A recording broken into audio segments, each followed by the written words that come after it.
মানবতা বিরোধী অপরাধের অভিযোগে সাবেক প্রধানমন্ত্রী শেখ হাসিনার বিরুদ্ধে গত সোমবার দ্বিতীয় গ্রেফতারি পরোয়ানা জারি করে আন্তর্জাতিক অপরাধ ট্রাইব্যুনাল। এছাড়া তার পাসপোর্ট বাতিল করে সরকার। এর একদিন পরই হাসিনার ভিসার মেয়াদ বাড়ায় ভারত। গত 5 আগস্ট গণ অভ্যুত্থানে দেশ থেকে পালিয়ে নয়াদিল্লিতে আশ্রয় নেন তিনি। বিচারের মুখোমুখি করতে তাকে ইতোমধ্যে নোট ভার্বালের মাধ্যমে ফেরত চেয়েছে ঢাকা। তবে ফেরতের কোনো প্রক্রিয়া শুরু না করে উল্টো তার ভিসার মেয়াদ বাড়িয়েছে দিল্লি।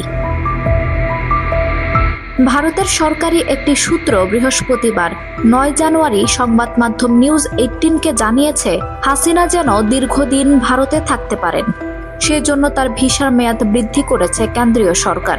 তিনি জানান, অতিথিদের দেবতার মতো দেখার যে নীতি ভারতে রয়েছে সেটি অনুযায়ী বিশেষ ব্যবস্থায় ভিসার মেয়াদ বৃদ্ধির কাজটি করা হয়েছে। সূত্রটি জানিয়েছে, 1975 সালে তার বাবা শেখ মুজিবুর রহমান সেনা সদস্যদের হাতে নিহত হওয়ার পর দীর্ঘদিন তিনি ভারতে অবস্থান করেন। গত বছরের জুলাইয়ে কোটা সংস্কার আন্দোলন শুরু হয়। তবে শান্তিপূর্ণ এই আন্দোলনে নিষিদ্ধ ঘোষিত সংগঠন ছাত্রলীগ ও আইনশৃঙ্খলা বাহিনী হামলা চালালে ও গত 16 জুলাই রংপুরের বেগম রোকেয়া বিশ্ববিদ্যালয়ের ছাত্র আবু সাইদের গুলিবিদ্ধ হওয়ার ভিডিও ছড়িয়ে পড়লে এটি হাসিনা বিরোধী আন্দোলনের রূপ নেয়। আন্দোলন দমাতে কয়েকশো মানুষকে গুলি করে হত্যা করা হয়। কিন্তু তা সত্ত্বেও গত 5 আগস্ট সাধারণ মানুষ হাসিনার সরকারি বাসভবনে ঢুকে পড়েন।